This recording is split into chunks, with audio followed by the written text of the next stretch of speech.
estocástico va a ser determinista. ¿Bien? ¿Por qué? Porque no hay ninguna aleatoriedad asociada. ¿Sí? Episódico secuencial sería secuencial porque las palabras que yo vaya completando me van a ayudar a completar las demás. Luego, si es estático dinámico, sería estático. Discreto o continuo sería discreto y los agentes serían individuales. Bien, escribiendo yo solo el psigrama y no estoy compitiendo con nadie. Después está el ejemplo del ajedrez, pero con reloj, ¿sí? Y hacer la aclaración por lo siguiente. ¿El entorno es observable? Sí. ¿Es determinista o estocástico? Y acá lo trata como estratégico. ¿Bien? ¿Por qué? Porque si bien no es aleatorio, ¿sí? Lo que pueda pasar va a ir de la mano de la aleatoriedad del otro agente con el que estoy compitiendo. ¿Bien? Luego, si es episódico secuencial, va a ser secuencial, como en el ejemplo que hemos recién, porque mis decisiones van a afectar a mis decisiones. Si es estático o dinámico, acá lo trata como semi-dinámico, bien, porque si bien el oponente va a esperar a que yo termine mi turno, el reloj no. Entonces, se me puede acabar el tiempo y perder. Luego, discreto continuo es discreto, ¿por qué? Porque cada agente toma su turno y espera a que el otro ejecute su turno. Y luego los agentes serían multiagentes porque están compitiendo. Sí. Hay un dice, es observable, totalmente observable. Sí. En el ajedrez se está viendo el tablero, sí. Pero en el crucigrama ve el crucigrama en blanco y no el crucigrama completo. Claro, pero ves las consignas. Bien. O sea, el problema es resolverlo en base a las consignas, pero no hay nada que no te esté dando para que lo puedas resolver. No, ok. Y en el otro, igual tiene que esperar, pero igual es totalmente observable en la medida en que el otro vaya respondiendo, ¿no? ¿En el ajedrez? Sí. Sí, igual veo lo que él va haciendo, o sea, no me está ocultando nada. O sea, cada vez que mueva la pieza yo lo estoy viendo, entonces no hay ninguna información oculta.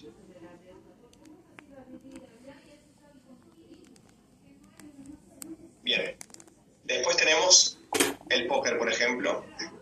Ahí se nota más la diferencia de porque es parcialmente observable, porque no veo las cartas que tienen en la mano, solo veo lo que ya jugaron, por ejemplo. Bien. No lo que ya jugaron, porque el póker no es como el truco, el póker es con lo que está en la mesa. Bueno, el truco también entraría ahí. Es parcialmente observable porque veo lo que han jugado, pero siguen teniendo cartas en la mano, por ejemplo. Determinista o estratégico también va a ser estratégico, bien, en el sentido de que no hay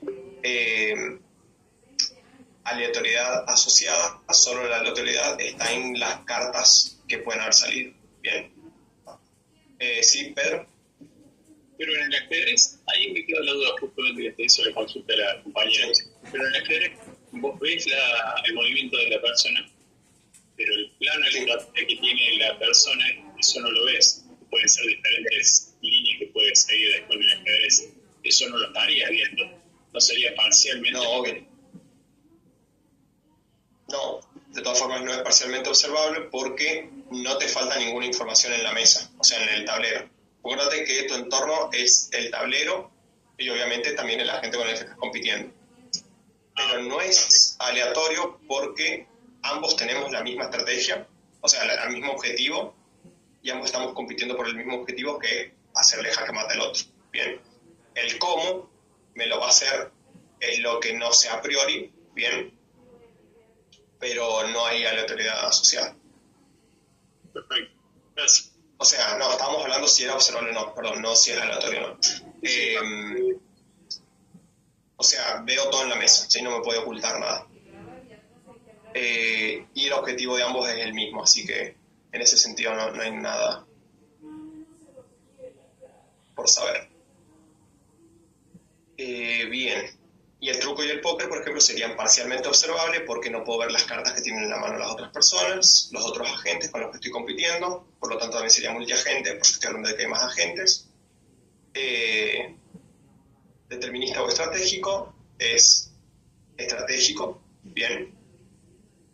Igual que el ajedrez, episódico secuencial, también secuencial porque tenemos que esperar que cada uno juegue su turno.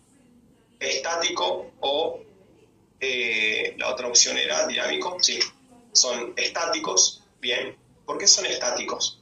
Porque en cada turno, yo como agente, si me pongo en el lugar de la gente, puedo ver qué han jugado los demás, tomar mi decisión y en base a eso responder, bien. Sería dinámico si tuviese que en cada segundo tomar decisiones en base a lo que está pasando, ¿sí? Es decir, el resto no está esperando a que yo tome mi decisión. Por ejemplo, sería un partido de fútbol, ¿sí? Nadie está esperando que yo, por ejemplo, si me llega la pelota, la pase. Bien, van a seguir jugando o van a tratar de terminar.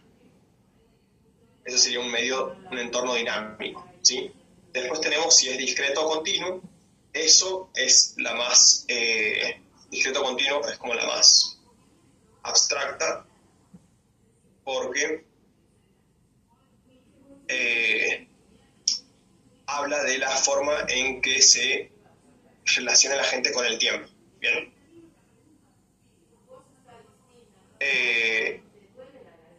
Y cada estado, ¿sí? Sería, por ejemplo, si los estados son finitos, va a ser discreto, y si los estados son infinitos, porque el tiempo es continuo, entonces sería continuo, ¿bien? Por ejemplo, en el ajedrez los estados son finitos, son el conteo de los turnos. En el partido de fútbol el estado es continuo porque si bien son los segundos que entran en 90 minutos más lo que se alargue, son continuos porque yo puedo dividir el tiempo infinitamente en milisegundos y así sucesivamente en medidas cada vez más chicas. Bien. Luego tenemos el ejemplo del taxi circulando, que es el mismo ejemplo del auto que se maneja solo. La gente puede ser un agente humano o un agente de inteligencia artificial. Es exactamente lo mismo. El medio dijimos que era observable. ¿Por qué? Porque no puede ver todos los autos, por ejemplo, no puede ver los autos que van por otra calle, ¿sí? O no puede ver perfectamente todos los autos que están en la misma calle que él. Y luego es determinista o estocástico. Bien, va a ser estocástico porque es aleatorio lo que pueden hacer los otros autos. Por ejemplo, él no sabe, o mejor dicho, pueden hacer cualquier cosa, ¿sí? Son libres. Y después, si es secuencial o episódico, va a ser secuencial. ¿Por qué? Porque hacia donde yo voy va a depender de el camino que haya elegido para llegar. Bien, es una secuencia, como vimos en los ejemplos de la clase pasada, los ejemplos prácticos. El resultado es una secuencia que tiene que ejecutar para llegar de un punto a otro. Bien, estático dinámico es dinámico y continuo también porque el tiempo es continuo. Bien. Y luego el agente es multiagente, obviamente, porque está compitiendo por el espacio de la calle. Bien, después tenemos los ejemplos más abstractos, como el análisis de imagen, que tenemos. ¿Es observable? Sí. A lo que le tiene que sacar la imagen es totalmente observable para él. Si es determinista o estocástico, es determinista porque no cambia nada aleatoriamente. Episódico, y acá lo trata como episódico porque a la hora de tomar cada foto le puede dedicar todo el proceso de percepción, toma de decisión y acción. Bien, si es estático o dinámico, acá lo trata como semidinámico, bien, porque el cuerpo en el espacio, bien, si bien se mueve lento, se podría decir, se está moviendo, no está esperando que le tome la foto, bien, básicamente. Y si es discreto o continuo, es continuo porque está en el tiempo, ¿sí? Nadie está esperando que tome la foto. Y el agente es individual porque es el agente mismo sacando la foto al cuerpo, a lo que se ve sacando la foto. Después tenemos el robot clasificador. Es parcialmente observable. Bien, ¿por qué? Porque no sabe lo que va a venir, lo que sea que tiene que clasificar. Es determinista o estocástico. Bien, es estocástico porque pueden con determinada probabilidad venir distintos tipos de cosas aleatoriamente. Episódico secuencial, acá lo trata como episódico. bien, suponiendo que... No, sí está bien, es episódico, porque cada cosa que venga la tiene que clasificar independientemente y eso no afecta a las clasificaciones futuras. Si es estático o dinámico, va a ser dinámico, bien, y discreto continuo, porque está clasificando continuamente, bien, en la cinta transportadora habíamos dicho, y es individual porque está clasificando solo. Bien, ahora, en lugar de hacer estos que nos quedan, ¿qué les parece si hacemos otros ejemplos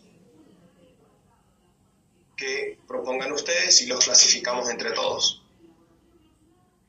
¿Qué ejemplo se les ocurre que sería interesante para clasificar entre todos? Así les ayuda a entender cómo clasificar el entorno de trabajo de la gente. Si quieren, volvemos acá. La aspiradora, profe, que veníamos. Dale. La aspiradora robot, ¿qué sería su entorno? Estamos hablando de los entornos de la gente. La aspiradora robot, su entorno sería la casa que tiene que limpiar. ¿Cómo sería su entorno? Entonces, ¿sería totalmente observable o parcialmente observable? Totalmente. Bien, para él sería totalmente observable. No la primera vez. Y siempre y cuando uno cambie los muebles del lugar, en cuyo caso debería él armar un mapa nuevo. Bien, pero ahora estamos hablando del entorno de trabajo, no de su representación. Bien, okay. Independientemente de si la representa y guarda esa representación en algún lado o no, su entorno que es para él totalmente observable o parcialmente observable, y ahí va a depender, como decís vos, de que no le mueva las cosas, por ejemplo, o de que yo no lo estorbe y no lo deje pasar a lugares, por ejemplo, o que no le deje cerrar la puerta, cosas así. Pero en ese caso él estaría viendo todo. Él estaría viendo por dónde pasa, sí. Yo creo que sería observable porque no está viendo dónde va y no tiene nada oculto.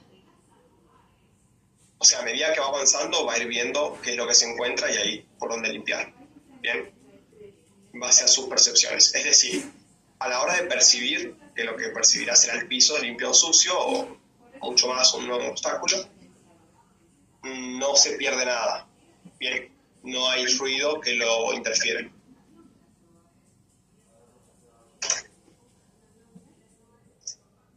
Bien, no hay nada que limite sus sensores. Luego tenemos si es determinista o estocástico. En principio determinista, pero si cambian algo, los muebles del lugar, podría ser un poco estocástico. Bien, sí, determinista. Está bien. Y luego, episódico o secuencial. Ahí no sé.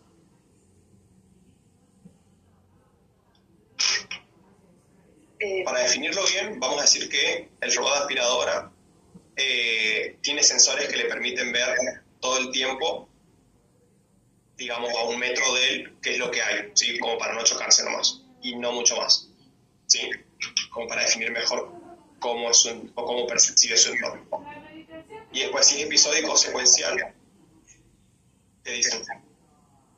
De nuevo, si le cerrás una puerta, por mucho que él tenga el mapa completo, él va a tener que afectar su trabajo, su forma de trabajar. Si se tropieza contra un ser humano, contra un mueble que no... Claro, y si queda trabado, sí, también. Va a tener que cambiar su comportamiento. Bien, pero eso, ¿qué hace? ¿Que sea episódico o secuencial?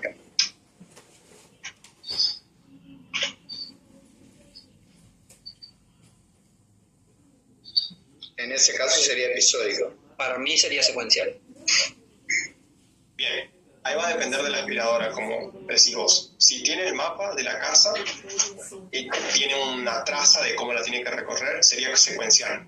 Bien, ahí en cuanto se encuentre algún obstáculo y tenga que tomar decisiones, bueno, cambiará alguna, pero no deja de ser secuencial, porque tenía un plan y está tratando de hacerlo. Ahora, si va recorriendo la casa de manera aleatoria, digamos, y tratando de limpiar todos los rincones, sería episódico porque está en cada metro cuadrado tomando la decisión de si ya pasó por ahí, si ya está limpio, si no, si hay obstáculos, etc. Bien. Es decir, si va al azar dando vueltas por la casa hasta que más o menos limpió todo, ahí sería episódico. Si tiene la traza de la casa y tiene un plan de cómo limpiarla, sería secuencial. Bien, está bien ahí. Ahora, si es estático, dinámico, su entorno, ¿cómo sería? Dinámico, por lo mismo. Bien, dinámico, por lo mismo. Sí, si hay alguien moviéndole las cosas, o si hay otros agentes en la casa moviéndose que puedan entorpecerlo, harían que su entorno sea dinámico. Si la casa está vacía y está solo él limpiando, sería estático porque no se mueve nada en el entorno. Ahora, si es discreto o continuo, ¿cómo sería su entorno? Ahí le diría discreto porque tiene N cantidad de metros para limpiar. O sea, él hizo el cálculo de que el departamento tiene 100 metros cuadrados, por lo cual él sabe que hay 100 metros. Puede variar la habitación que limpie, el orden de la habitación que limpie de pronto, o si es un solo lugar físico, puede cambiar el sentido derecha, izquierda, adelante, atrás, pero eventualmente él sabe que tiene un espacio a cubrir y ese espacio debería ser finito. Bien, lo que pasa con discreto continuo es cómo se miden los turnos, digamos, de la aspiradora. Bien, entonces, si la aspiradora va limpiando por la casa, el tiempo es continuo. Él tiene todo el tiempo del día para limpiar y no se detiene hasta que terminó. Bien, ahora, si es como en el ejemplo de que metro a metro se detiene y analiza, ahí podríamos discutir si es discreto o no, pero para mí es continuo, por lo que está limpiando en el tiempo y el tiempo está corriendo, no tiene como turnos como tal para limpiar. Tenía de veces, no es que tiene cantidades finitas, no sé, lo claro. que Sí. Para que sea continuo, tiene que haber otros interactuando con él. No necesariamente. Por regla general, lo más fácil es considerar como continuo todas las cosas que interactúen en la vida real. ¿Bien? ¿Por qué? Porque están en un entorno en el cual el tiempo está moviéndose. ¿Bien? Distinto es, por ejemplo, agentes que juegan juegos de mesa o, por ejemplo, el ajedrez, póker, truco, lo que sea.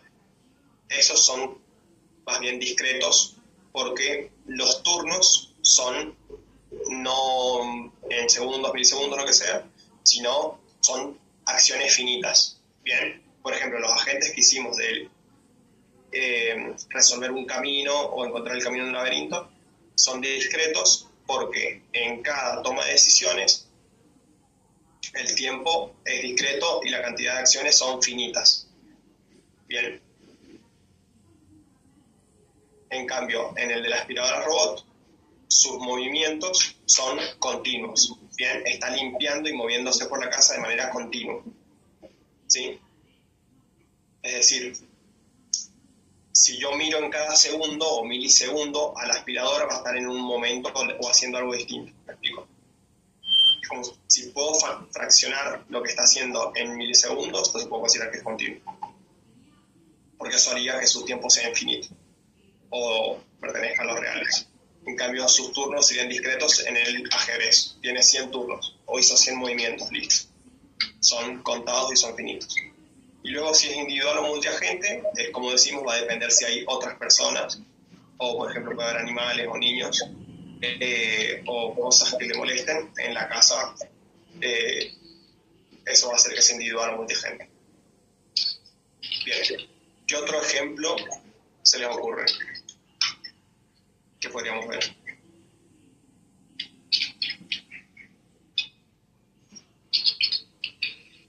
El chatbot de un banco. ¿Un agente para un banco? Bien, el chatbot del banco. Bien, ¿cómo sería? ¿Totalmente observable o parcialmente observable? Parcialmente porque no sabe la respuesta que le va a dar el otro. ¿Qué opciones? Le plantea 5 opciones, tiene que esperar a que el otro le devele la opción que quiere ver. Bien, pero ahí lo que pasa es que cuando el otro le responde, es decir, podemos considerar como que es el turno de responder del chatbot, ya es totalmente observable, porque ya sabe que le escribió la otra persona y está esperando que le responda. O sea, la persona con la que está interactuando, la persona real, le da la información y está esperando una respuesta. Bien, el agente en sus espacios, bien, tiene esa pregunta de la persona real y tiene que responder de alguna forma en base a cómo fue entrenado. Bien, entonces, para mí ese ejemplo sería totalmente observable por eso. Entonces sería totalmente observable. Sí. Claro, porque ya tiene las preguntas y respuestas del chat. Claro, tiene la pregunta ya en el chat de la persona que lo está consultando. Una vez que le responda, la persona le hará otra pregunta y bueno, y ahí verá que volverá a responder. Bien, si es determinista o estocástico. Tiendo a pensar que es determinístico, porque tiene el bot debería tener n función de, o sea, tiene funciones referentes solamente a atender ciertas cosas del banco. Sí.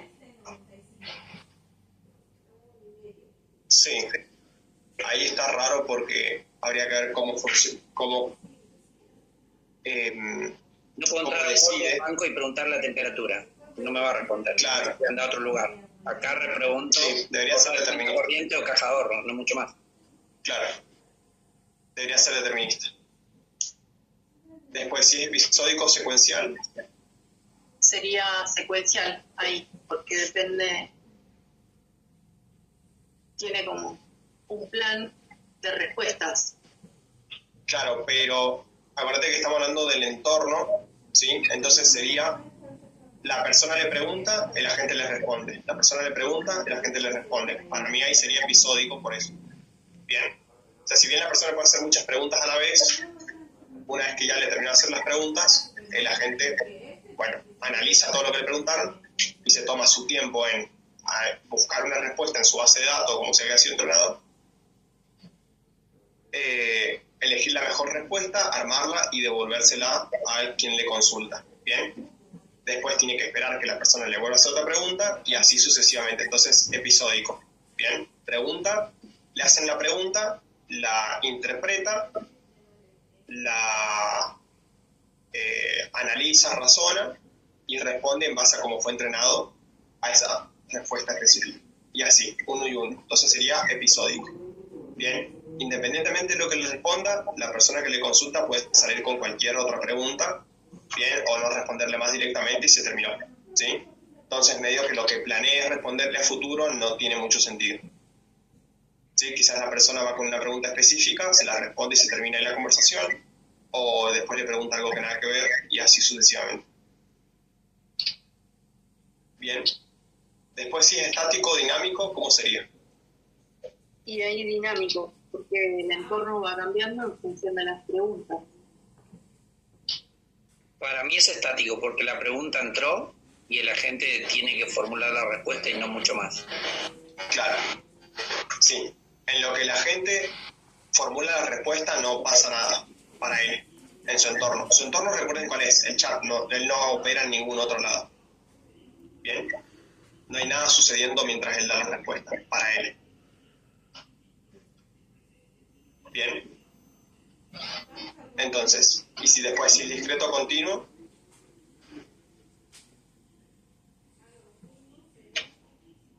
sería discreto. Discreto. Porque para él, o sea, en su entorno, que es el chat, él opera fuera de ahí, va a tener contadas las cantidades de respuestas, ¿bien? Así como es episódico, y le hacen una pregunta y se espera una respuesta de él, podemos contar la cantidad de acciones que realizó, o la cantidad de veces que respondió a esa persona o el total a todas las personas que le consultaron. ¿Bien? O sea, en la vida real, el chatbot lo que va a hacer es, tengo 20 respuestas para dar y eventualmente te voy a derivar a un ser humano. Por eso en realidad es discreto, porque tiene un número finito de respuestas para dar. No, fíjate que no va en eso. El chatbot, lo que estamos analizando es su entorno, que es el chat en sí. Bien. No cómo va a responder, no qué tan compleja es su forma de responder, o si es una inteligencia artificial que puede, por ejemplo, razonar como ChatGPT. No va en ese sentido. Bien, puede ser sumamente simple, es decir, responder como si fuesen preguntas frecuentes, súper acotado y súper simple, o ser más complejo y ser una inteligencia artificial que consulta a un agente como ChatGPT o alguno de los otros agentes. Le pega mediante API y responde algo súper complejo y ayuda lo más que pueda a la persona con unas directivas que lo limitan a no responder cualquier cosa. O ser súper simple, eso no cambia que sea, por ejemplo, discreto, estático, episódico y determinista. Bien, totalmente observable. ¿Por qué? Porque lo estamos analizando en su entorno, no qué tan complejo es él a la hora de responder. Bien, el entorno es él con la persona que le consulta. Bien, nada más. Y tiene pregunta de la persona que le consulta, respuesta de él. Pregunta, respuesta. Bien. Y después, si es agente individual o multiagente, va a ser obviamente multiagente porque está cooperando en responder a las preguntas a quien le consulta. Bien. Es decir, no opera solo. Está esperando que alguien le consulte algo para responderle. Bien. Entonces, en el caso de la aspiradora, el entorno es la casa y cómo él interactúa con la casa, y en este caso es el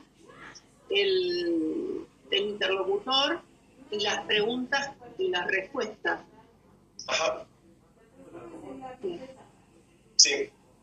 Es decir, sería el entorno con quien interactúa, quien le consulta, el chat mismo, bien, él es el agente que responde en el chat.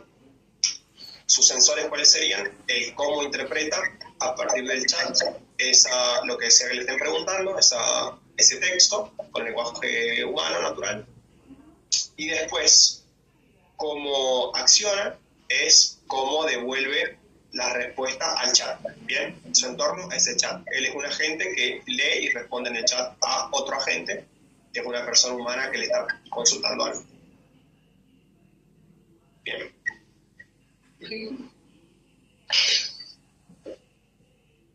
Bien. Entonces vamos a hablar de búsqueda y resolución de problemas, que es lo que ya estuvimos viendo en la práctica la semana pasada. Bien. Para hacer, o mejor dicho, para resolver un problema, lo que tenemos que hacer primero siempre es formularnos el objetivo, ¿sí? Es decir, definir cuál es el objetivo. Bien. Por ejemplo, si el problema es un problema de encontrar el camino entre dos puntos, bien, el objetivo va a ser llegar al punto B, básicamente. Bien. Después tenemos que formular el problema, ¿sí? Bien, dado el objetivo, la formulación del problema va a ser el proceso de decidir qué acciones y estados tenemos que considerar. Bien, en la formulación del problema entra la definición del espacio de búsqueda, por ejemplo. Bien, y la definición del entorno. Luego viene la búsqueda en sí misma, bien, que es la definición del agente de búsqueda, ¿sí? En la cual tenemos que también tener una solución, ¿sí? Es decir, una vez encontrada la solución, se procede a ejecutar las acciones que la búsqueda devolvió. Bien, en nuestros ejemplos nosotros vamos a llegar hasta este paso, ¿sí? ¿Por qué? Porque son ejemplos teóricos que no tienen ejecución, ¿sí? Nadie va a ningún lado en nuestros ejemplos, ¿sí? Tenemos la formulación del objetivo, es cuando yo les digo que hay que llegar del punto A al punto B. La formulación del problema es definir el entorno, ¿sí? Y la técnica de búsqueda. La búsqueda es la definición o codificación del código que va a resolver esa búsqueda. La solución es la devolución por parte del agente justamente de la solución, y la ejecución es la ejecución de la solución, que ese paso nosotros no lo vamos a hacer. Bien. Por lo menos no en todos los problemas. Por ejemplo, los que vimos la clase pasada. Entonces, un agente simple, por ejemplo, tendría un diseño del tipo formular, buscar y ejecutar. Bien. Y ese sería su proceso. Iteraría eso cada vez que tenga que resolver el problema. Perdón, ¿cómo dijiste? Sí. Formular. Un agente simple, bien, tendría que cada vez que le pedimos que resuelva el problema para el cual está diseñado, formular, buscar y ejecutar. Por ejemplo, en la robot, ¿sí? Formular, bien, sería entender, bueno, tengo que limpiar la casa, ¿sí? Es decir, cuando se enciende, ¿sí? Buscar sería, ahí depende de la complejidad de la aspiradora robot, si ya tiene mapeada la casa, ¿sí? Buscar sería, bueno, tengo que recorrerla de esta forma. Puede que ya lo sepa y no necesita buscar como tal, sino que ya lo hizo una vez, ¿sí? Entonces su búsqueda es ir al lugar donde tenga guardada esa información y devolverla como solución. Bien, ahora si no es tan compleja la aspiradora robot y tiene que cada vez que se enciende, a medida que recorre la casa, ver que no haya obstáculos y ver qué partes están sucias y qué partes están limpias, bueno, eso comprendería su búsqueda como tal, ¿sí? La solución sería ir limpiando. ¿Qué es lo que pasa con las aspiradoras robot? Es que va a depender de su complejidad cómo ejecuta, ¿bien? Por ejemplo, si la aspiradora robot es más compleja y ya tiene el mapeo de la casa, ¿sí? Ya sabe en qué orden limpiarla, ¿bien? Su búsqueda y ejecución suceden una sola vez, ¿bien? Ahora, si la aspiradora robot no es tan compleja y tiene que ir limpiando a medida que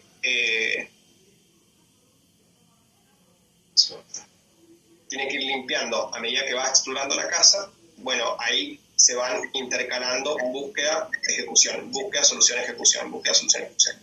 ¿Por qué? Porque en cada metro cuadrado, por decir una unidad de medida, tendrías que chequear si ese espacio hay obstáculos, está limpio o no, limpiarlo, sería la ejecución, y avanzar. Entonces, se mueve, busca si, o sea, se fija, chequea su entorno, decide, eso sería la solución, decide si limpiarlo o no, y lo ejecuta. Si decide no limpiarlo porque ya pasó o porque está limpio, se mueve al siguiente metro cuadrado, vuelve a fijarse, vuelve a chequear, decide de vuelta, lo limpia. Bien, va a depender de la gente cómo va a ir iterando esos tres pasos. Bien, ahora vamos a ver un ejemplo simple en pseudocódigo de una función de un agente resolvedor de problemas, ¿sí? En el cual vamos a tener un agente que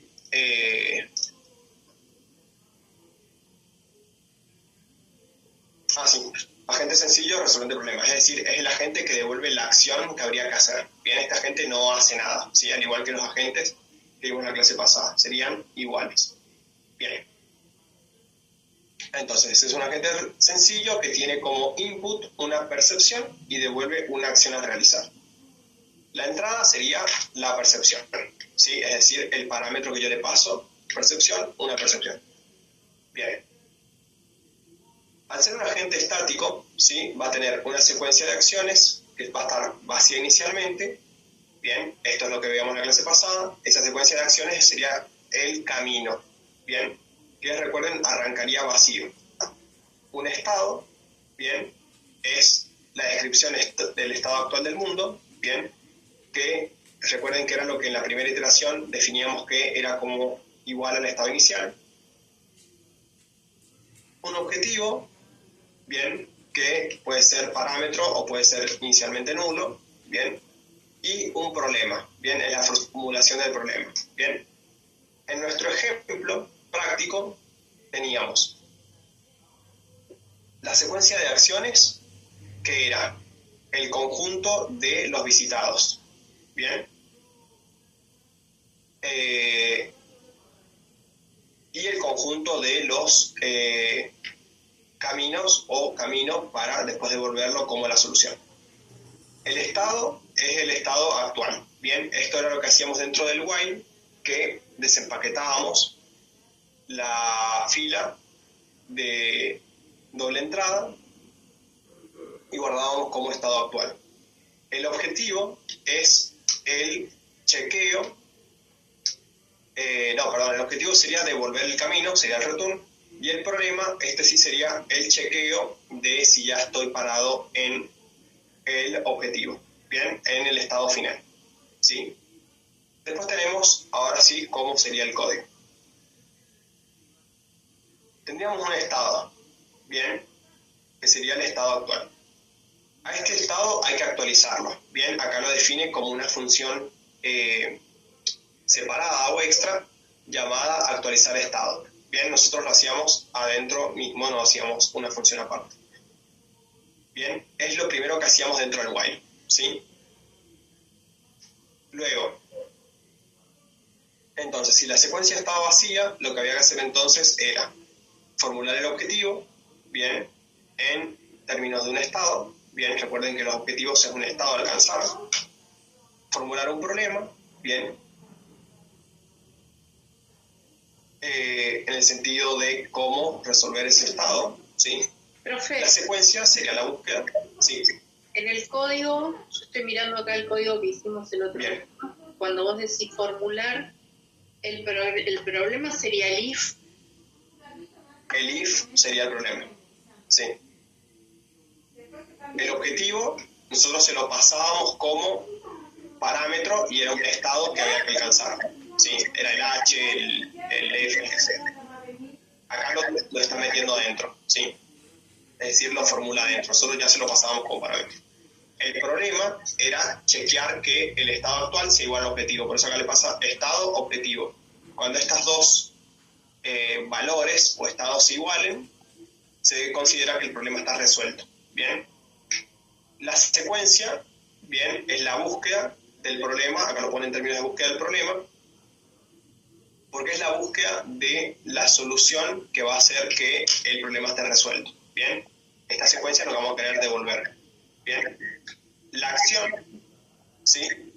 Acá lo define como primera secuencia, es el cómo explora, ¿sí? El moverse al siguiente nivel o expandir el siguiente en la fila. Bien. Y al final pone secuencia, resto secuencia y devolver acción. Bien. Nosotros esto lo pusimos en términos de devolver la secuencia porque nuestro agente no hacía nada, ¿sí? Como tal, no hace una acción, sino que lo que queremos es que devuelva,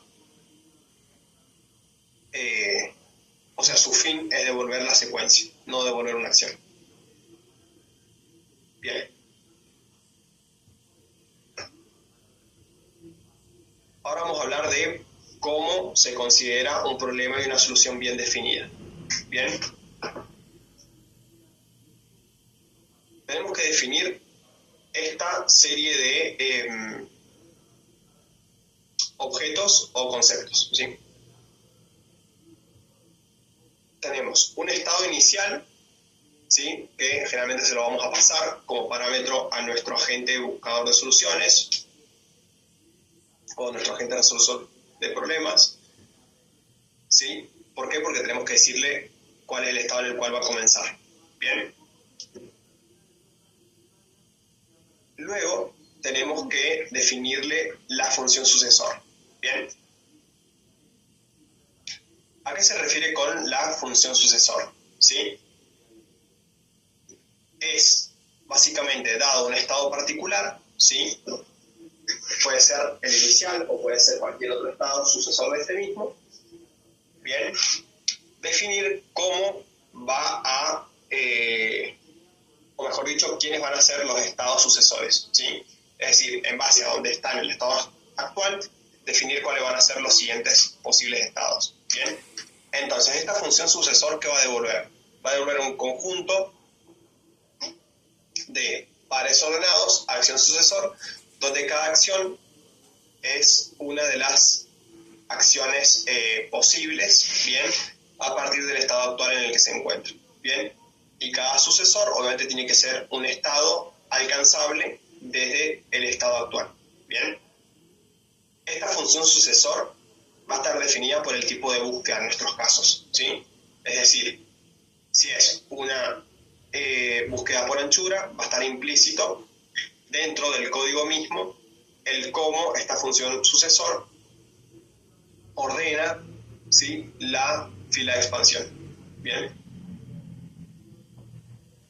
Luego tenemos el espacio de estados. Bien, obviamente tenemos que definir, o tener definido, mejor dicho, el espacio de estados en el cual va a buscar una solución nuestro agente. Bien, el camino, ¿sí?, tiene que ser, bien, esto ya es más parte de la solución, el cómo o mejor dicho, cómo sería la secuencia de acciones que resolverían el problema, ¿sí? O la secuencia de estados, mejor dicho, que resolverían el problema. El test objetivo, ¿sí?, es esta parte del código en donde chequeamos con un if, ¿sí?, el estado actual era igual al estado objetivo, y el costo del camino, esto ya depende también de la búsqueda. En nuestro caso todavía no estamos teniendo en cuenta costos, va a ser o la cantidad de acciones tomadas o la sumatoria de los costos de todas esas acciones en caso de que lo tengan. Bien, y el costo individual sería el costo de cada acción, que puede estar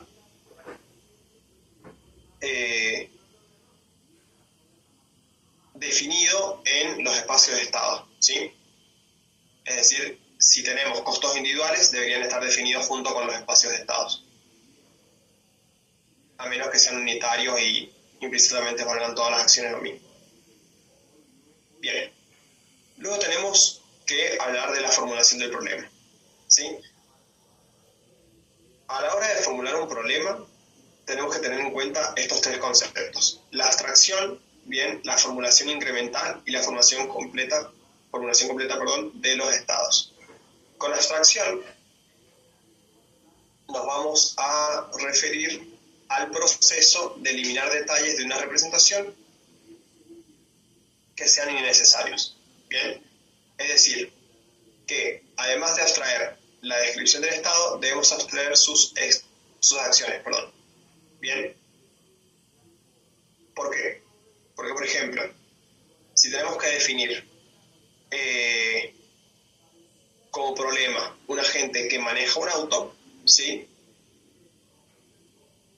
por más complejo que sea el problema, debemos abstraerlo a su mínima expresión, ¿sí?, para que sea lo más fácil de representar posible y que no sea imposible para el agente de resolver el problema. Bien, entonces la abstracción va a ser útil si al realizar cada una de las acciones en la solución es más fácil que en el problema original. Bien, en este caso debería ser posible que sean realizadas por un agente que conduce sin búsqueda o planificación adicional. Bien, entonces la elección de una buena abstracción va a implicar siempre quitar tantos detalles como sean posibles, bien, de manera tal que se siga conservando la validez y se asegure que las acciones abstractas sean fáciles de realizar. Bien, entonces, si no fuese por esto, bien, es decir, o dicho de otra forma, si la abstracción no fuese hecha correctamente, los agentes no podrían trabajar porque quedarían absorbidos por el mundo real. Bien, es más fácil en el caso de la aspiradora graficarlo que en el caso de la conducción. En la aspiradora robot, obviamente no tiene una representación uno a uno del mundo real, que sería para él la casa, sino que tiene que tener una representación abstracta, sí, obviamente, y abstraída de la realidad, en caso de que la tuviese. Bien, para que su toma de decisiones sea más sencilla, porque si no quedarían absorbidos por el mundo real y cargaríamos a la gente con información innecesaria. Pero siempre, profe, tienen que hacer eso, ¿o no? Sí, siempre a la hora de formular el problema necesitamos abstraerlo a su mínima expresión.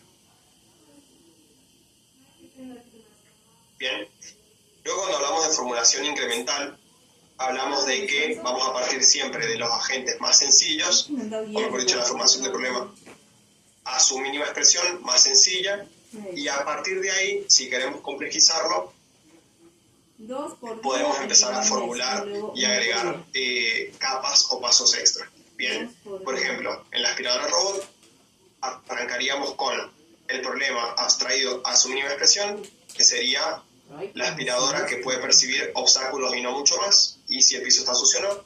Entonces, avanza un metro, chequea su entorno, chequea por suciedad y por obstáculos. El obstáculo puede ser cualquier cosa. Lo vamos a decir como obstáculo, puede ser personas, muebles, la pared, puertas, animales, lo que sea, todo. Para la aspiradora tiene que ser obstáculo todo igual. Bien. Aspira en ese metro cuadrado, avanza al siguiente, repite todo el proceso de vuelta. Bien. Su problema es ese, limpiar metro cuadrado a metro cuadrado, nada más, chocándose lo menos posible. A partir de ahí es que mediante la formulación incremental podemos empezar a agregar capas y capas de complejidad al problema que tiene que resolver la aspiradora y el cómo lo resuelve. Bien. Y por último, cuando hablamos de formulación completa de estados, hablamos de que cuando definimos el estado, ¿sí?, en el cual se va a desenvolver la gente, esta formulación tiene que estar completa, ¿sí?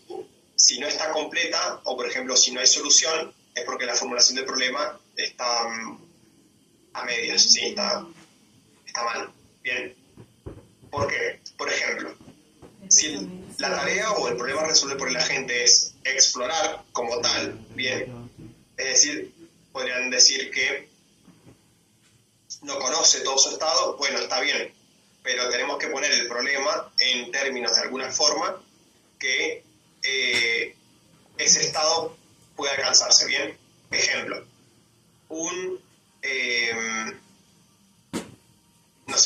robot que tiene que explorar un espacio desconocido, ¿sí? Por ejemplo, bajo el mar, ¿sí? No conoce qué es lo que está explorando, obviamente, porque esa es su tarea, pero tiene que tener un criterio que le permita considerar que el problema está resuelto. Bien, por ejemplo, que lo explore durante determinado tiempo, que lo explore durante determinada o hasta determinada distancia,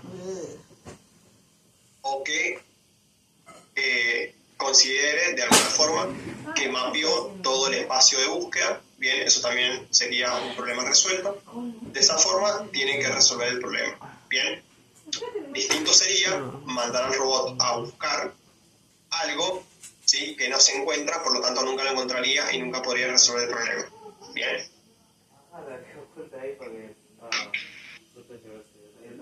Ahora vamos a ver un ejemplo de búsqueda, ¿sí?, en el cual el agente de búsqueda tiene que ir de una ciudad a otra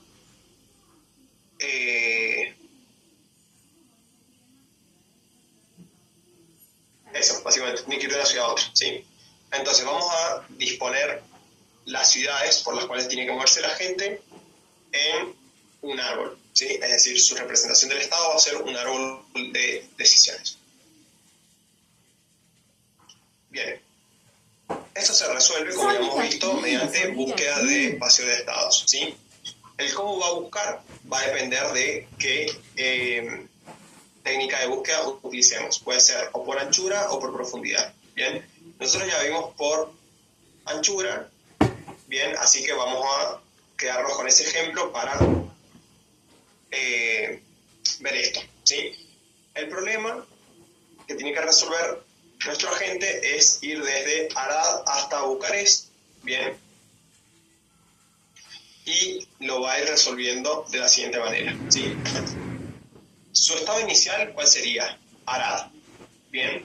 Su estado objetivo sería Bucarest, que aún no aparece en los nodos expandidos, bien. Y ahí, dependiendo del tipo de búsqueda, que nosotros dijimos que sería una búsqueda por anchura, va a ir expandiendo los nodos sucesores, bien. Entonces, haría Arad como estado inicial, bien. Una vez que considere Arad como estado actual, va a expandir sus sucesores, que serían CView, Timisora y Serin, los va a agregar a la fila de expansión, luego se va a parar en cada uno, reiterando la expansión. Bien, va a en CView chequear si es el estado objetivo, al igual como hizo Arad, luego Timisora, luego Serin, ninguno va a ser, y en cada iteración va a agregar también sus sucesores al espacio de búsqueda siempre guardando el camino y guardando cuáles fueron los estados que ya visitó para no repetirse. Bien. Igual que como hicimos con los ejemplos del árbol y del laberinto. Profe, ahí el estado inicial es Arad. Sí. Y el estado actual, por ejemplo, es Sibiu. Sí. Después vuelve del estado inicial, ¿cómo llega a Timisora? Bien. Bueno, vuelve para atrás. Claro, no vuelve para atrás. Porque recuerden que cuando el agente de búsqueda justamente busca, recuerden que no es como que se está moviendo realmente. O sea, ni teórica ni prácticamente. Bien, o sea, ni siquiera teóricamente. Él lo que está haciendo es probar combinaciones, ¿sí?, de caminos que lo van a llevar desde el estado inicial al estado objetivo. Entonces, no es como que vuelve de Sibiu a Arad para probar otra cosa, ¿sí? Él simplemente va probando alternativas hasta que alguna de las secuencias de caminos lo lleve al estado objetivo, ¿bien? Entonces, no es como que vuelve de Sibiu a Arad para probar Timisora, ¿sí? Él simplemente prueba Sibiu, no es, bueno, después sigue a probar Timisora, luego Tserin. Entonces, ¿qué es lo que guarda como alternativas? Arad Sibiu, Arad Timisora, Arad Tserin. Cuando ninguna de esas sea, va a probar Arad Sibiu, Arad Sibiu Faraz, Arad Sibiu Aradea, Arad Sibiu, no llegó a leer qué es lo que dice el otro. Ahí es cuando iba guardando, vos decís que el otro día nos mostraste que iba guardando como unos pares ordenados. Ajá. Los va guardando todos hasta que llega. Claro, los va guardando en el camino. Bien, acá hay que distinguir tres secuencias, ¿sí? O tres listas, se podría decir. Claro, tres variables. Tenemos por un lado la fila de expansión, bien, que en búsqueda por anchura, recuerden que era la cola de doble entrada, ¿sí? O la deque, bien. Eso me va a determinar, esa secuencia me va a determinar el orden en el cual yo voy a probar futuros estados, bien. Por otro lado tenemos la secuencia de los visitados, bien, que esa me va a servir solamente para no repetirme en la prueba de alternativas, ¿sí? Para que la gente no se repita. Y la última secuencia es la del camino, que es la que yo voy a buscar devolver como solución final. Bien, entonces en las tres voy guardando cosas a medida que voy iterando, y las tres tienen una razón o un objetivo distinto, ¿sí? La primera es para saber quién sigue en los estados, ¿sí? A probar. La segunda, que es la de los visitados, para no repetir, bien, y que la gente no se quede dando vueltas en círculo. Y la última es la que va guardando las posibles soluciones para luego devolverla cuando encuentre la solución óptima y la que resuelve el problema. Bien, ahora veamos un ejemplo de búsqueda en árboles con pseudocódigo, aunque nosotros ya lo vimos con código, que va a tener como input un problema y una estrategia, ¿sí? Problema va a contener toda la información que hace a la definición del problema, como por ejemplo el estado inicial, el estado objetivo, el árbol en sí mismo, y todo lo que haga falta, todo lo extra que haga el problema de la búsqueda del árbol. Y la estrategia, ¿sí? Si bien acá está como parámetro, va a ser a la estrategia de búsqueda, ¿sí? Es decir, por anchura o por profundidad. Nosotros no lo pasamos como parámetro porque lo hacemos en el código que represente el tipo de búsqueda.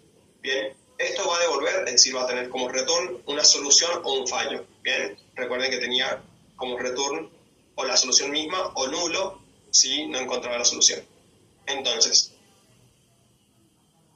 va a iniciar el árbol de búsqueda usando el estado inicial del problema, ¿sí? Acá dice estado inicial del problema porque es parte del problema de la definición del problema, ¿sí? Luego en un bucle va a hacer lo siguiente, ¿sí? Acá ya estaríamos entrando en el while. Bien, en la definición del problema tendríamos todo lo que hacíamos al principio. Pasarle cuál es el estado inicial para que lo contemple como primer estado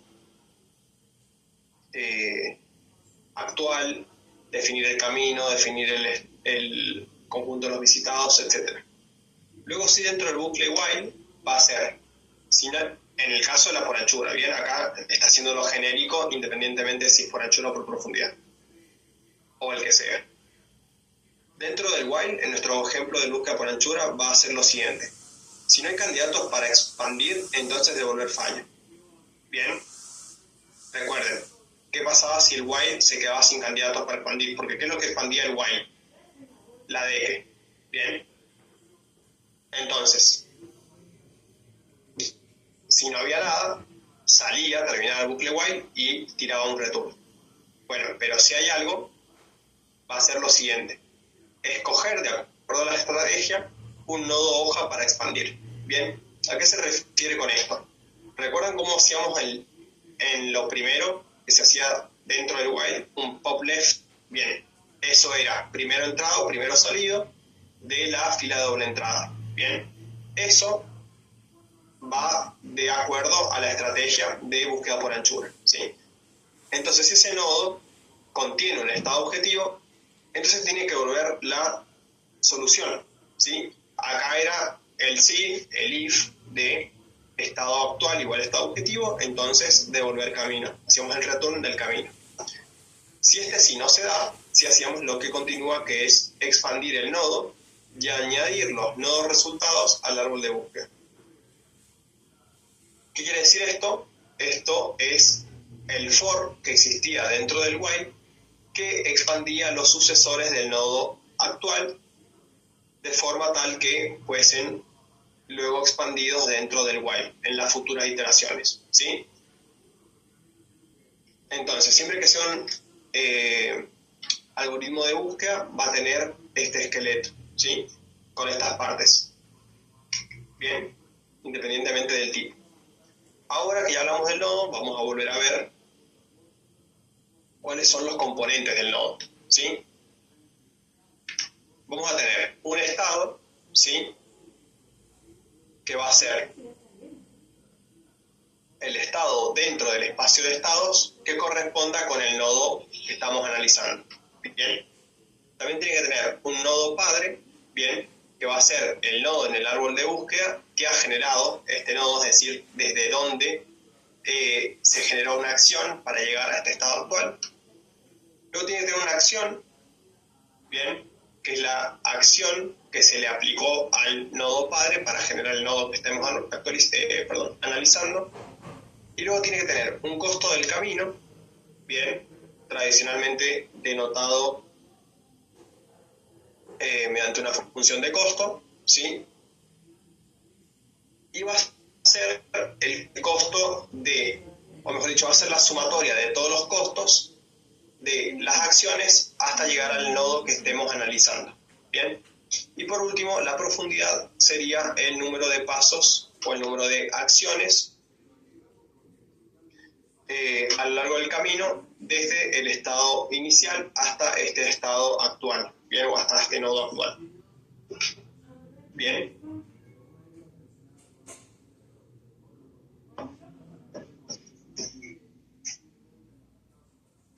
Entonces, por último, vamos a repasar de vuelta la distinción entre un nodo y un estado. Bien. El nodo va a ser la estructura de datos usada para representar el árbol de búsqueda, bien, y el estado va a corresponder a una configuración del mundo, es decir, en este ejemplo, el estado sería cómo está este problema resuelto en este momento, bien.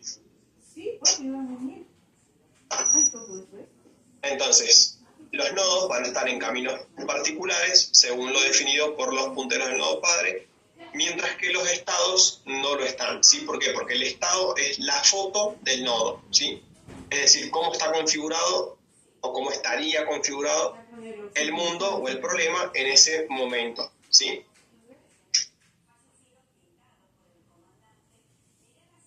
¿Alguna duda con esto? Eso sería el estado inicial o el estado actual, o el estado objetivo. Ajá.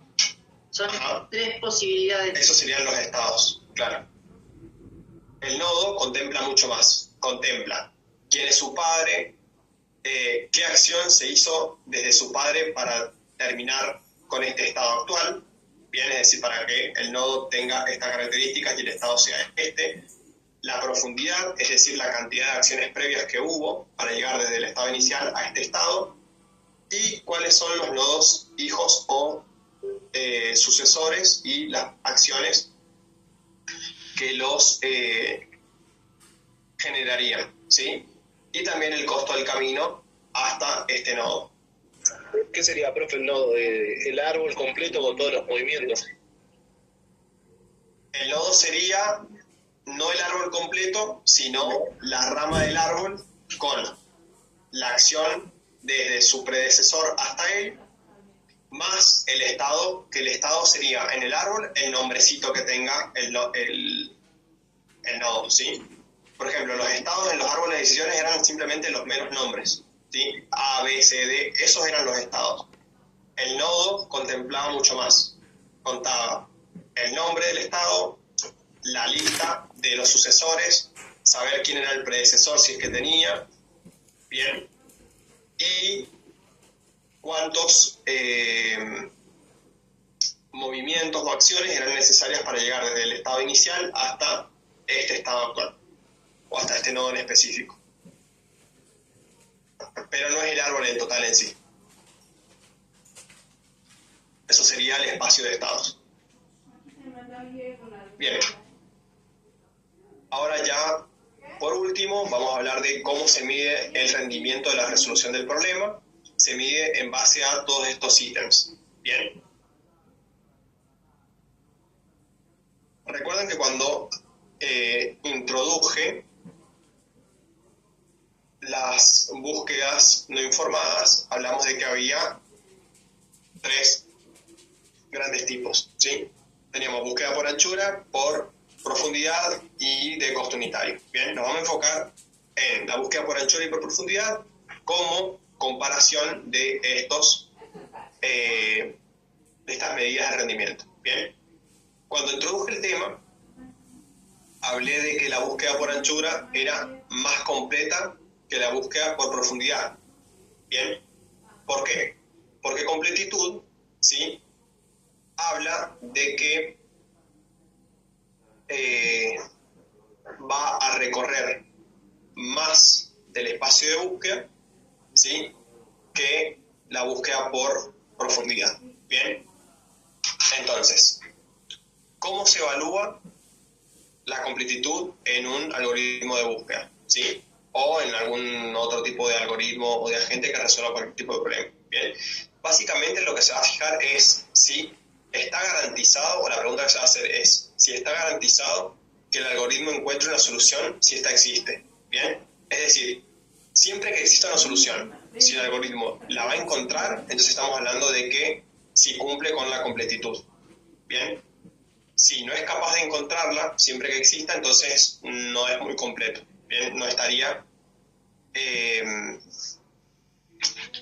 cumpliendo con esa medida del rendimiento. Luego hablamos de optimización.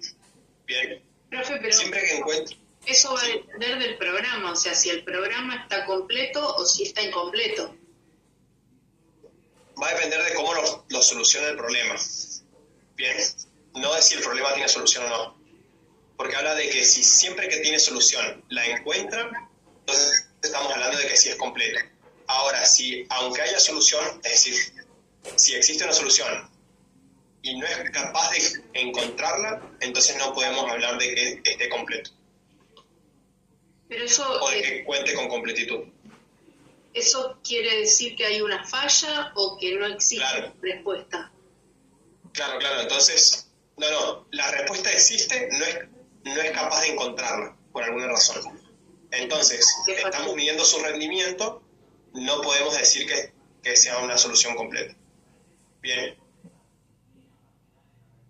Es como un criterio de su rendimiento, ¿sí? Si no es capaz de encontrar las soluciones a pesar de que sí existen, entonces no podemos decir que cuente con la completitud. ¿Bien? Ok. Es decir, es malo. Después, optimización, ¿sí? Siempre que encuentre la estrategia, ¿bien? ¿Es la estrategia óptima? Bien, es decir, ¿está encontrando cada vez la estrategia más óptima o la solución más óptima, sí o no? Bien, esa es la pregunta que nos tenemos que hacer para medir su optimización, ¿sí? Luego, otra pregunta que nos podemos hacer es qué tan complejo en tiempo es para resolver el problema. Es decir, dicho de otra forma, ¿cuánto se demora en resolver el problema? Bien, o qué tan complejo o cuánto tarda en resolver problemas. Bien, se puede decir en promedio o en total. Bien, luego tenemos que analizar la complejidad en espacio. Bien, con eso se refiere a cuánta memoria, ¿sí?, computacional se necesita para el funcionamiento de esta búsqueda o de esta resolución del problema. Bien, es decir, tenemos dos tipos de complejidades. En tiempo, ¿sí?, si se demora mucho, o en espacio, en memoria. Bien.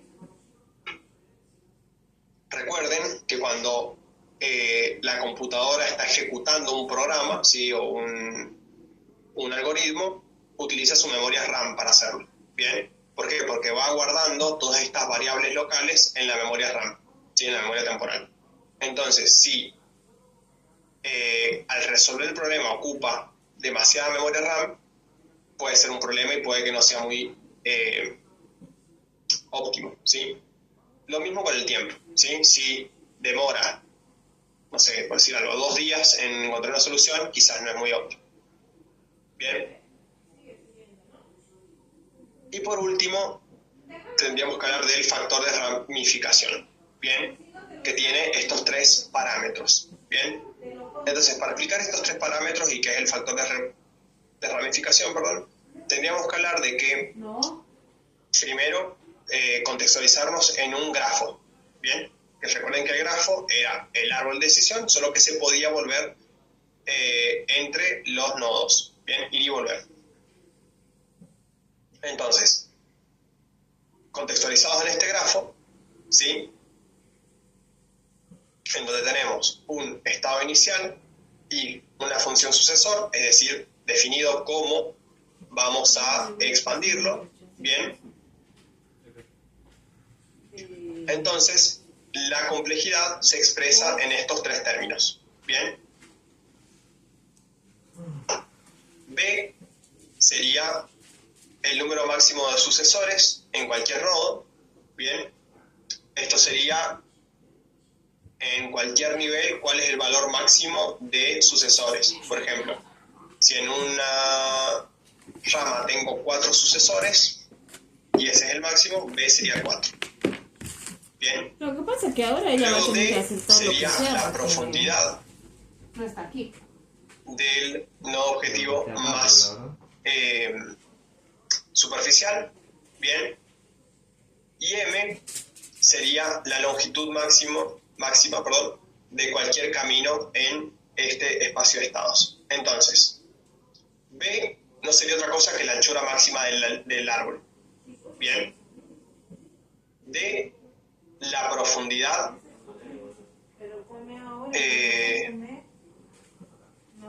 mínima a la solución, es decir, qué tan profunda está la primera solución en caso de que haya más de una. Si hay una sola solución o un solo estado objetivo, sería su profundidad y punto. Bien, es decir, en qué nivel de profundidad se encuentra. Y M no he dejado sería la longitud máxima de cualquier camino en el espacio de estados. Bien. Entonces, en base a estos 3 valores, a estos 3 términos, es que se puede calcular el factor de ramificación. Bien. Entonces, para valorar la eficiencia de un algoritmo de búsqueda, podemos considerar el costo de la búsqueda, por ejemplo, que va a depender siempre, o la mayoría de las veces, de la complejidad en tiempo, pero también podríamos medirlo con el uso en memoria. Bien. O también podríamos utilizar el costo total, que combina el costo de la búsqueda y el costo del camino de la solución encontrada. Bien. Es decir, podemos medirlo con costos de la vida real, digamos, como tiempo y espacio que se tomó en hacer la búsqueda, o con los costos del problema mismo, o por ejemplo cantidad de movimientos, ¿sí? O de sucesiones que tiene el camino respuesta, o de los costos que tiene cada acción en caso de que los tenga explícitos. Profe, acá estamos viendo el problema o la solución. Porque yo estoy pensando, por ejemplo, en un mapa. Si yo quiero llegar, no sé, yo estoy en Barracas. De Barracas a Balvanera, por ejemplo. Tiene una extensión. Ahora, si yo quiero llegar de Barracas a San Juan, no mide el rendimiento ahí, porque el programa sigue siendo el mismo. Lo que le cambio es el objetivo. No, claro. Estamos viendo cómo resuelve el problema. Bien, acuérdate que en la resolución del problema vos tenés en cuenta también el cómo lo vas a resolver, es decir, si lo vas a resolver mediante búsqueda por anchura o mediante búsqueda por profundidad, ¿sí? Todavía no sabes la solución que te va a dar eso, ¿sí? Solamente querés saber cuando la encontrés, si es que la encontrás, qué tan óptima fue esa solución. Y el problema es resolverla. Entonces ahí vas a tener que ver. Pero con respecto... Sí. Con respecto a otros, porque a otros, claro, obvio. Otros programas. Para poder compararlo con otros y quedarte con el mejor. Claro, porque si no, este ejemplo que yo ponía de Barracas a Balvanera o de Barracas a San Juan, te va a tener... Cambiaste el problema. Claro, son dos problemas distintos. Sí. Ok, perfecto. Claro, exactamente. Por ejemplo, en tu ejemplo sería ir, suponemos que vamos en auto, no en no sé, tren o lo que sea, es ir por ejemplo, calles internas o ir por autopista. Bien, esas son las alternativas. Entonces ahí el problema es el mismo, cómo llegar de un punto a otro, y tenés dos alternativas, supongamos que tenemos solo esas dos alternativas. Y ahí vas a medir completitud, ¿sí? Ambas alternativas, ¿resuelven el problema? Sí. Bien. O ambas soluciones llegan a fin, sí. Optimización es ¿cuál me tomó menos acciones, por ejemplo? Bien, bueno, ahí habría que ver cuál fue. Complejidad en tiempo, bueno, eso lo puedo medir. ¿Cuál me tomó menos tiempo encontrar la solución? Complejidad en espacio, bueno, supongamos que lo hacemos con este ejemplo, no iría. Complejidad en espacio, porque es un ejemplo de la vida real, si la gente es una persona real. Y el factor de ramificación sería, bueno, cuántas alternativas tuviste en cada uno, es decir, cuántas elecciones de calles tuviste que hacer en uno y en la otra para ir por autopista, cuántas acciones tiene la respuesta final, etc. Entonces ahí sí estás comparando dos problemas iguales, bien, o parecidos, y tienen comparación, ¿sí? En el primer ejemplo, donde ir a San Juan o ir al otro lugar, no, porque ya son completamente distintos los problemas y obviamente no van a ser comparables.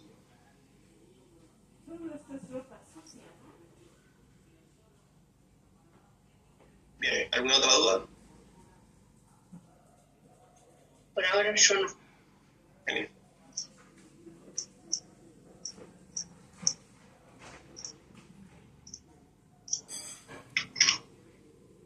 Bien. Ahora vamos a ver ejemplos o hablar un poco más de las estrategias de búsqueda no informada. Ya vimos la búsqueda primero por anchura o primero en anchura. Y vamos a mencionar un par más, ¿sí? Tenemos también la búsqueda de costo uniforme, ¿sí? Recuerden, todas estas son búsquedas no informadas, entonces no tenemos información extra que nos permite tomar decisiones de cuál espacio expandir por sobre otro, ¿sí? Bien.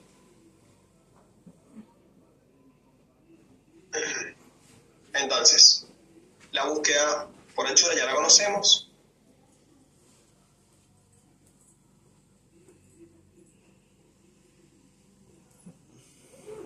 Y la búsqueda de costo uniforme sería una búsqueda que lo que hace es, a diferencia de las otras dos, expandir aquellos nodos que tengan menor costo acumulado, sería, ¿sí? ¿Por qué? Porque va a tener en cuenta que cada acción es... vamos a conseguir un árbol para simplificar, creo que no importa. Que me serviría tener un árbol ahora. Acá. Voy a buscar uno rápido. Pero básicamente va a expandir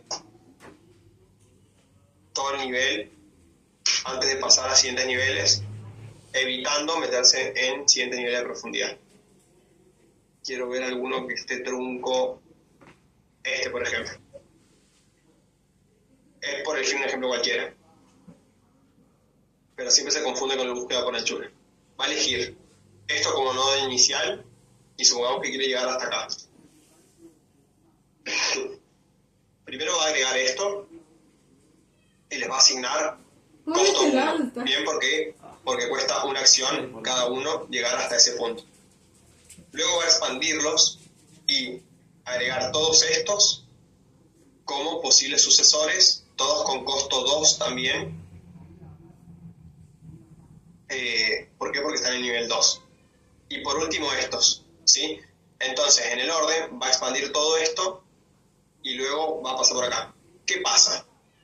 No tengo ningún ejemplo de esto, pero si hubiese alguno de estos nodos truncos, bien, priorizaría ese por sobre los demás. ¿Por qué? Porque tiene menos costo unitario. A ver si hay un ejemplo.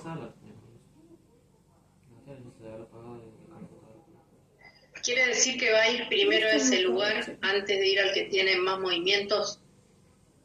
Claro, independientemente del orden, lo que va a priorizar es el costo unitario para llegar a los nodos. Entonces, primero va a revisar los que tengan menos movimientos y después, si ahí no encuentra nada, va a los que tienen más.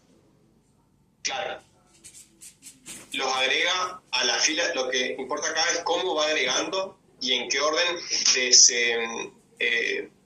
desenvuelve la fila de expansión, ¿sí? En la búsqueda por anchura es primero llegado, primero expandido, ¿sí? Es en orden de llegada. Acá no. Acá le va a asignar a los estados un costo y en base a ese costo es que los va a expandir. Bien, por ejemplo, acá va a ser A, bueno, acá se da justamente que esté igual en la por anchura seguiría y luego estos, ¿sí? Pues estoy buscando alguno que esté más trunco, que sea más raro. Acá. Bien. Va a expandir esto porque tiene costo 1. Luego todo esto porque tiene costo 2. Luego esto y luego esto. ¿Qué pasa? Si tuviese otros costos distintos, bien, mayores, igual expandiría estos, ¿sí? Y ahí es donde se diferencia de los otros tipos de búsqueda.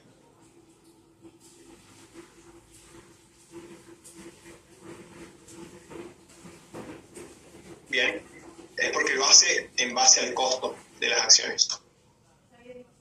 Que es unitario, pero bueno, es como contar cantidad de acciones. Luego búsqueda por profundidad, ya lo conocemos.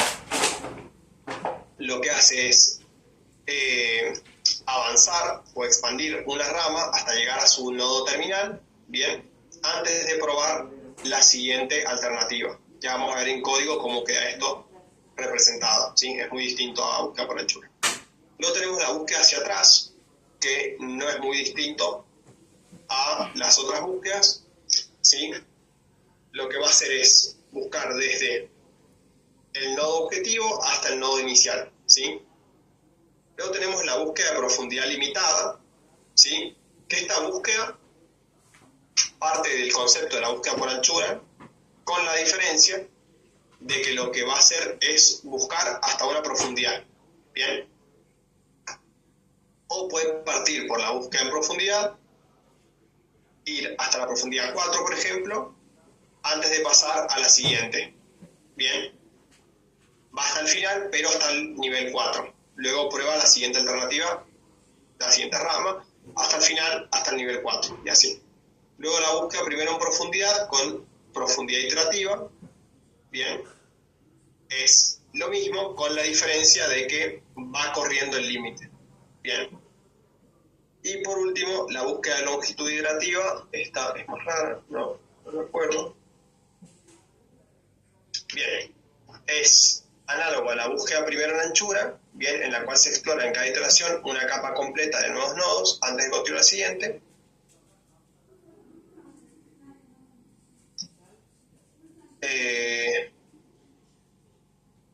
Con la diferencia de que usa los límites crecientes de costo del camino en vez de aumentar los límites en profundidad.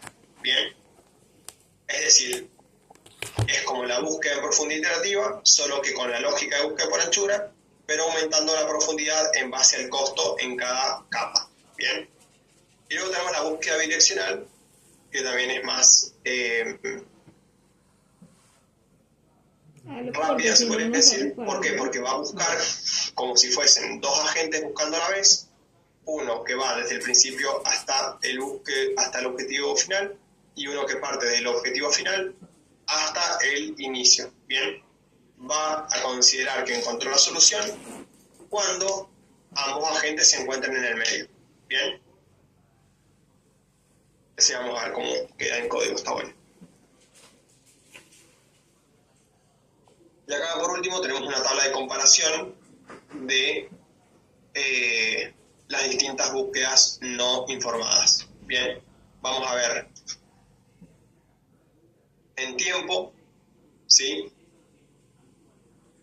En espacio, si son completas y si son óptimas. Bien, cada uno de los tipos. La búsqueda primero en anchura va a ser completa. Bien. No me acuerdo qué significaba eso. Va a ser completa siempre que haya solución, obviamente. B significa que si es finita.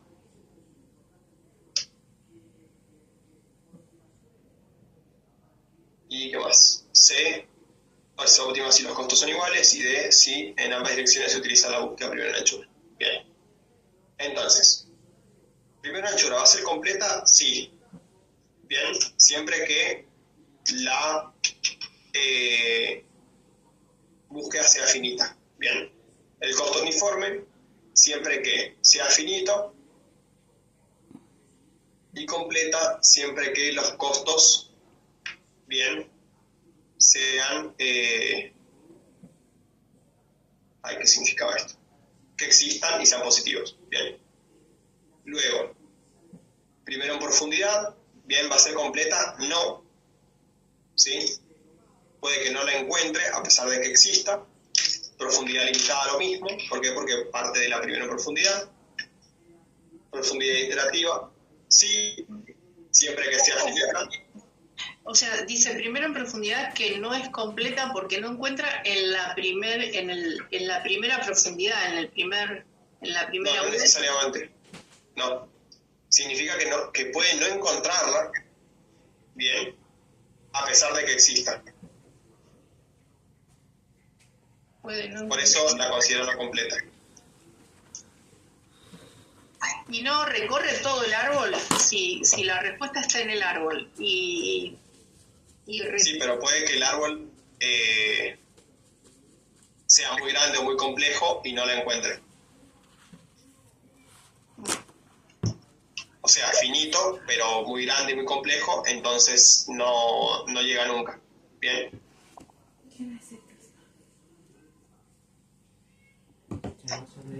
Luego tenemos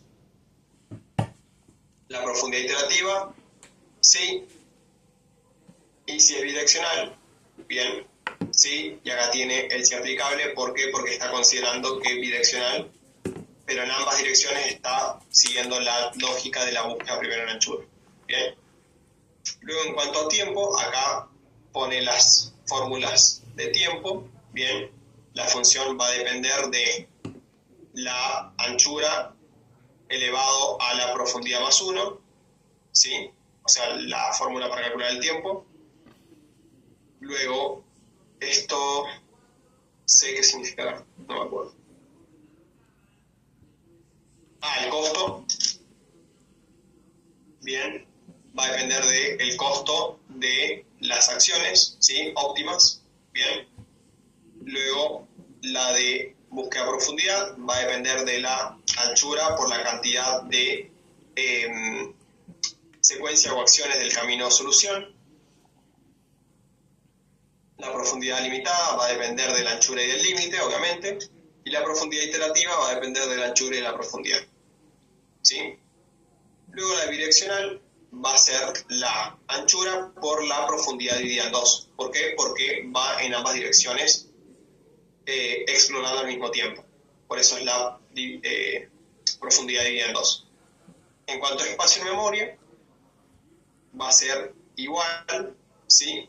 A diferencia de la búsqueda primero en profundidad, que en lugar de B a la M, sino va a ser B por M. Bien, es decir, anchura por cantidad de elementos en la secuencia de solución, en el camino. Luego la profundidad limitada lo mismo, ¿sí? Anchura por el límite de profundidad, y profundidad iterativa va a ser la anchura por la profundidad en web, a diferencia de anchura elevada a la profundidad. Y la bidireccional, como parte de una búsqueda por anchura, va a ser igual en tiempo que en espacio, es decir, la anchura elevado a la profundidad sobre 2. Y luego, si es óptima, bien, la búsqueda primero en anchura sí va a ser óptima, la de costo uniforme también, la de profundidad no, la profundidad limitada tampoco, la profundidad iterativa sí también, y la direccional sí, siempre que sea búsqueda por anchura en ambas direcciones. Bien.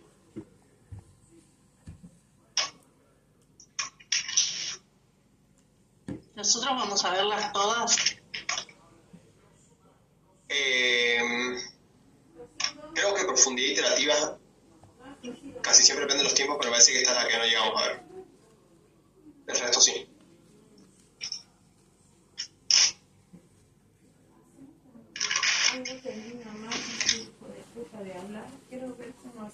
La idea es que el lunes que viene veamos búsqueda por profundidad, perdón. El miércoles costo uniforme y bidireccional. Jueves, perdón, costo uniforme y bidireccional. Y la otra semana ya pasemos a las búsquedas informadas.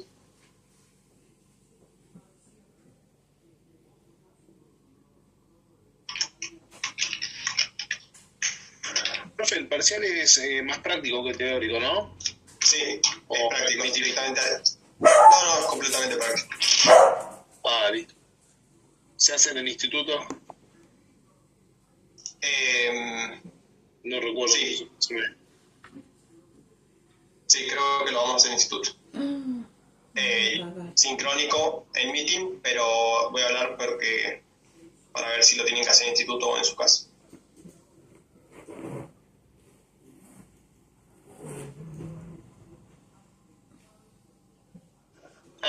Perdón, ¿hay chance de hacerlo también desde casa?